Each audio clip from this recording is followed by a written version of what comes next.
प्रश्न संख्या 2। प्रश्न संख्या 2 में ABC एक त्रिभुज का रचना करना है जिसके भुजा की लंबाई यानी AB भुजा की लंबाई 5.5 सेंटीमीटर, BC भुजा की लंबाई 5 सेंटीमीटर और CA भुजा की लंबाई 6 सेंटीमीटर दिया हुआ है और इसी को देखते हुए हमें त्रिभुज का निर्माण करना है।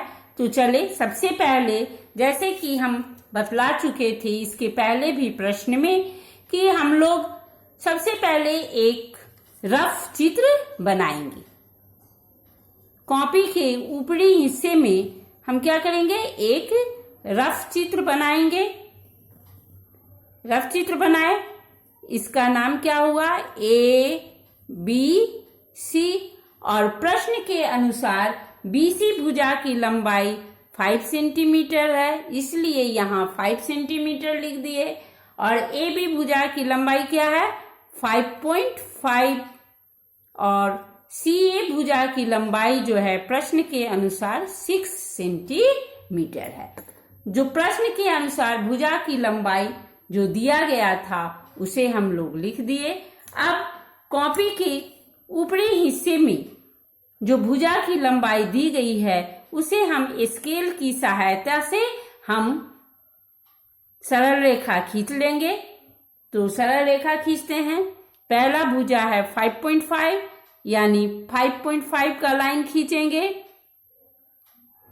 ये लाइन यानी ये सरल रेखा खींचे जिसकी लंबाई क्या है 5.5 सेंटीमीटर। 5.5 सेंटीमीटर और इस भुजा का नाम क्या है AB भुजा।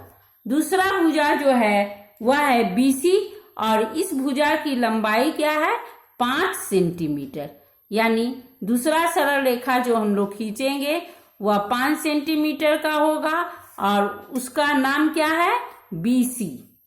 BC भुजा की लंबाई 5 सेंटीमीटर।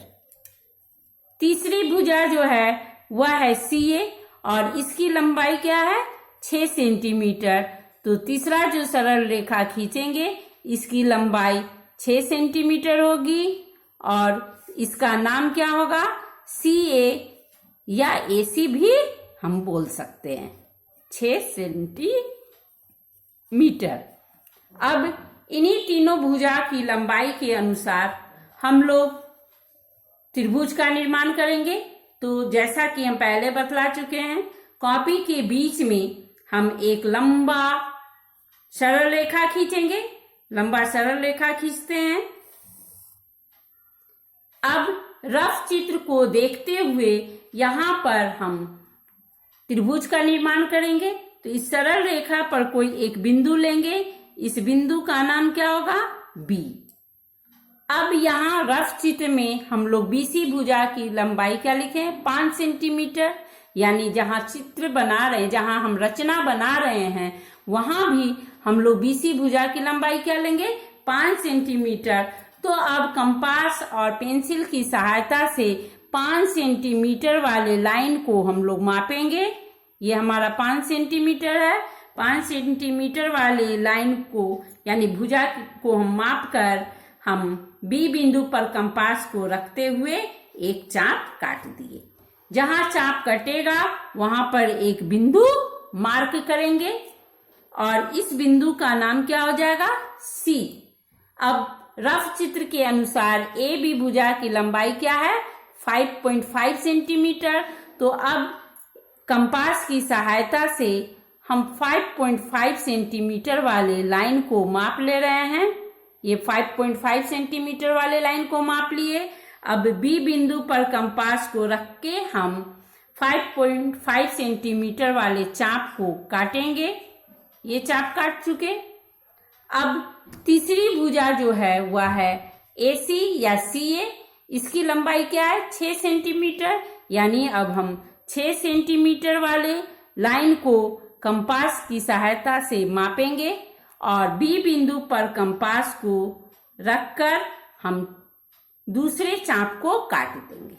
जहां कटेगा वहां पर हम एक बिंदु लगा देंगे।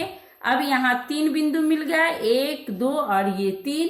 इन तीनों बिंदु को मिलाते हुए हम एक त्रिभुज का रचना कर लेंगे।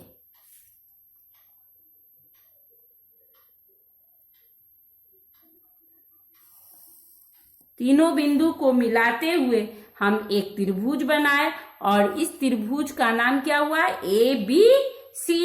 अब हम भुजा की लंबाई लिख देंगे। भुजा BC भुजा की लंबाई कितनी है? 5 सेंटीमीटर। AB भुजा की लंबाई कितनी है? 5.5 सेंटीमीटर। और तीसरी जो CA भुजा है इसकी लंबाई क्या है? 6 सेंटीमीटर। तो इस प्रकार यह एक त्रिभुज बना। अब हम प्रश्न संख्या 3 को बनाते हैं। प्रश्न संख्या 3 में एक हमें समबाहु त्रिभुज का रचना करना है। प्रश्न संख्या 3 में हमें समबाहु त्रिभुज का रचना करना है। समबाहु त्रिभुज का अर्थ होता है वे त्रिभुज जिसके तीनों भुजा की लंबाई समान या बराबर हो, उसे हम समबाहु त्रिभुज कहते हैं। तो यहाँ हमें समबाहु त्रिभुज बनाना है और समबाहु त्रिभुज में